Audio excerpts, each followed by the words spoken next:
ఇప్పుడు ఏదైతే ఫోటోగ్రాఫర్ శివకుమార్ గాయపడ్డారో అతనికి ఇక్కడ బంగారుపాలెం ప్రభుత్వ ఆసుపత్రిలో చికిత్స అనేటువంటిది అందుతుంది. మరి ఆ దాడి సంఘటన నేపథ్యంలో ఇక్కడ మనకు సంబంధించినటువంటి వీకోట ఆంధ్రజ్యోతి రిపోర్టర్ కూడా ఆ ప్రత్యక్షంగా లైవ్ లో ఉన్నటువంటి పరిస్థితి. మరి అక్కడ ఏం జరిగింది అనేటువంటి అంశాలు కూడా ఇక్కడ వీకోటకు సంబంధించినటువంటి జగన్ మనతో ఉన్నారు. ఆయన అడిగి తెలుసుకునే ప్రయత్నం చేద్దాం. చెప్పండి, అక్కడ ఏం జరిగింది మన ఫోటోగ్రాఫర్ శివకుమార్ పైన? ఈరోజు బంగారుపాలెంలో మాజీ ముఖ్యమంత్రి జగన్ పర్యటన సందర్భంగా అక్కడికి కవరేజ్ కోసం రావడం జరిగింది. అక్కడ ఉన్నటువంటి 23వ మండలిలో ఎవరైతే రైతులు ఉన్నారో వాళ్ళందరితో కూడా ఆయన ఇంటరాక్షన్ ఉంటుందని చెప్పడంతో మేము అక్కడ కవరేజ్ కోసం వేచి ఉన్నాము. అదే సందర్భంగా మాజీ ఎక్సైజ్ మంత్రి నారాయణ స్వామి కూడా అక్కడికి వచ్చి ఉండడం జరిగింది. ఆయన్ని చూసినటువంటి చిత్తూరు వైసీపీ నాయకులు విజయానంద్ రెడ్డి అతని అనుచరులందరూ కూడా మండలిలోకి ఒక్కసారిగా చొచ్చుకొచ్చారు. ఆ వచ్చిన సందర్భంగా అక్కడ ఉన్నటువంటి మామిడి పండ్లన్నింటినీ కూడా తొక్కేయడంతో అవన్నీ కూడా మొత్తము డ్యామేజ్ అయిపోయినాయి. ఆ డ్యామేజ్ అవుతున్నటువంటి దృశ్యాలని చిత్రీకరిస్తున్నటువంటి శివకుమార్ని వెంటనే వాళ్ళు ఐడెంటిఫై చేసి అతను ఆంధ్రజ్యోతి రిపోర్టరు ఇవన్నీ కూడా చిత్రీకరిస్తున్న వెంటనే అతని కెమెరా లాక్కొని అతని మీద భౌతికంగా దాడి చేయడం జరిగింది. వెంటనే మేమందరూ కూడా అడ్డుకొని అతన్ని తీసుకొచ్చి హాస్పిటల్లో అడ్మిట్ చేశాము. ఇది చాలా హేయమైనటువంటి చర్య. మీడియా జరుగుతున్న వాస్తవాలను చిత్రీకరించి వాటిని మేము ప్రజలకు అందించాలన్నటువంటి సేవ చేస్తుంటే మీడియా మీద దాడి చేయడం అనేది దీన్ని చాలా హేమైన చర్యగా మేము భావిస్తున్నాము. వెంటనే ఎవరైతే ఉన్నారో వాళ్ళందరినీ కూడా ఐడెంటిఫై చేసి వాళ్ళ మీద కఠిన చర్యలు తీసుకోవాలని చెప్పేసి మేము డిమాండ్ చేస్తున్నాం. అదే ఇక్కడ నాయకులు చెప్పండి, అంటే మనం ఉదయం దీనిపైన కూడా చాలా వరకు డిస్కషన్ అయింది. అంటే మీరు ఏదైతే అనుమానాలు వ్యక్తం చేశారో అవన్నీ కూడా ఇప్పుడు నిజమైంది.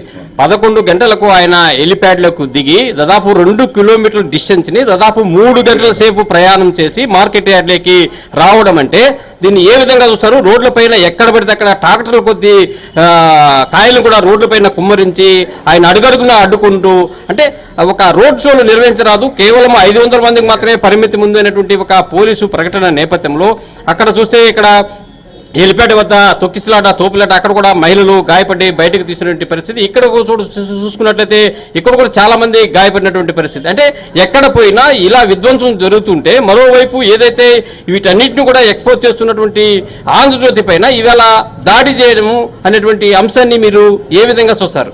ఆయన యాక్చువల్గా శవరాజకీయాలండి ఆయన చేయడము. ఆయన ఒక సైకో. ఇప్పుడే కాదు ప్రతిసారి చూస్తున్నాం. ఆయనకి ఆంధ్రజ్యోతి అంటే గిట్టదు. నిజం రాసే పేపర్ ఏది నచ్చదు వాళ్ళకి.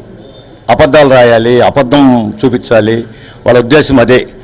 మా మనస్ఫూర్తి మేము చెప్తున్నాం. మేము ఎప్పుడు మా అభిమానం కాదు, కరెక్ట్గా ఎవరైతే న్యూస్ రాస్తారో వాళ్ళు మాకు అభిమానులు. ఆంధ్రజ్యోతిని కాదు, ఎనీ ఛానల్, ప్రతి ఛానల్కి మేము అభిమానిస్తాం. నిజం రాయాలి, నిజం మాట్లాడాలి. నేను మార్నింగే చెప్పా, అయ్యా నువ్వు నా నంబర్ ఉంది, పిలిపించు, డైరెక్ట్ ఇంటర్వ్యూ పెట్టుకో, మనం మాట్లాడదామని కూడా అన్నా జగన్మోహన్ రెడ్డి గారికి. పెద్ద ఆయనకు ప్రజలు విలువిచ్చారు, కానీ నిలుపుకోవాలి. ఆయన ఒక సైకో. ఆయనకు రియాలిటీ ఏమి తెలియదు. ఈరోజు చూడండి, ప్రెస్ మీట్ పెట్టారు కదా, అక్కడ పేపర్ లేనిది చదవడం, పేపర్ లేనిది ఏం మాట్లాడడం. ఇది అవసరమా? ఒక ముఖ్యమంత్రిగా వండుకో, నీకు అవసరమా? 5 సంవత్సరాలు ముఖ్యమంత్రిగా పనిచేసినావు నువ్వు, నీకు ఆ పేపర్ అవసరమా? నీకు తెలియదా రియాలిటీ? రైతులు ఎవరో తెలియదా నీకు? ఎందుకు నాశనం చేస్తావు? రైతుల బతుకులు ఎందుకు నాశనం చేస్తున్నావు నువ్వు? ఈరోజు అసలు నీకు రావాల్సిన అవసరం ఏముంది? నువ్వు హెల్ప్ చేయాలంటే మే లాస్ట్ వీక్ రావాలి, సపోర్ట్ చేయండి. మేము హార్ట్ఫుల్గా నీకు సపోర్ట్ చేస్తాం. మీరు రాండి, రైతులు సపోర్ట్ చేయండి. మీరు వచ్చి నాశనం చేస్తున్నారు ఇప్పుడు. అంటే ఇప్పుడు ఈ రోజు ఆయన ఇక్కడికి వచ్చి రైతులు పరామర్శించిన మాత్రాన ఏమన్నా రైతులకు ఒరిగింది ఏమన్నా ఉందా? లాస్ అండి, లాస్. ఇప్పుడు నేను మిమ్మల్ని మార్నింగే పిలిచా, అయ్యా మార్కెట్లోకి రండి, మండీలు చూడండి, కాయలు ఎన్ని ఆగిపోయినాయో చూడండి. మీరు మార్నింగ్ చెప్పాను కదా, మీరు రాలా. మీకు భయమేమో నాకు తెలియదు. మీరు మండీలోకి రావడానికి భయమో నాకు తెలియదు. అది చూసింటే మీకు తెలిసేది. ఇప్పుడు కూడా మండీలో కాయలు ఉన్నాయి, నిన్నటి కాయలు ఇప్పటికి కూడా ఉన్నాయి. సుమారు 10,000 రూపాయలు పని లాస్ అవుతుంది ఒక టన్నుకి. మన మండీలో 20 టన్నులు ఉన్నాయి మన కాయలు. ఇప్పుడు 20 టన్నులకి ఎంత అవుతుంది లెక్కేయండి మీరు. అయితే రైతులకు మేమే సహాయం చేయను, వాళ్ళ దగ్గర ఏమి ఆశించకుండా మేము రేటు డబ్బేసి ఇవ్వగలం, అంతవరకే మా సహాయం. ఇంకోటండి, ఇది మంచిది కాదు జగన్మోహన్ రెడ్డి గారికి. ఈ మారి విలేకరులపై నిజాలు రాసేవాళ్ళ పైన రౌడీజం చేయించడం. ఇప్పుడు వాళ్ళు ఎవరో ఉన్నారు, వాళ్ళ పేర్లు ఎవరో ఏదో విధంగా సంపాదించుకున్నారు, వాళ్ళ అదృష్టం అది. వాళ్ళు ఎలా సంపాదించుకున్నారో మనకొద్దు. ఇంకొక ఆయన ఎక్సైజు, ఇంకొక ఆయన శాండిల్వుడ్, వాళ్ళు సంపాదించుకున్నారు. వాళ్ళకి రౌడీలు ఉన్నారు, ఏదైనా చేస్తారు వాళ్ళు. ఎక్కడ చేసుకోవాలి వాళ్ళు? విలేకరుల పని చేయకూడదు. మీకు ఆపోజిట్ ఉంటే వాళ్ళ పని చేసుకోండి, మీ ఊర్లో చేసుకోండి. మీకేమండి బంగారు పనులు? వచ్చినారు పోవాలి మీరంతా, కానీ నిజాలు రాస్తారు. అబద్ధాలు రాస్తే అప్పుడు ఖండించండి మీరు. మేము సపోర్ట్ చేస్తాం.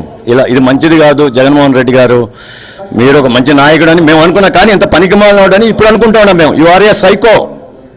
నువ్వు మంచివాడు కాదు, నువ్వు సైకో. నేను మార్నింగే ఛాలెంజ్ చేసిన నీకు, నన్ను పిలిపించు, మనం నిజాలు మాట్లాడుకుందాము అని. నీకు ఆ దమ్ము లేదు, మీరు చేయలేరు. మీరు చేసేదన్నీ అబద్ధాలు, తప్పులు. మిమ్మల్ని ఆ దేవుడు కూడా క్షమించడు నాకు తెలిసి. అంతే. మీకు అదేమంటారు, మీ రాజకీయం శవరాజకీయం చేస్తున్నారు. మీరు శ్మశానాలకి వెళ్ళిపోతారు అంతే. ఇంకా మీ పార్టీ బతకదు, బడి కట్టదు ఇంకా.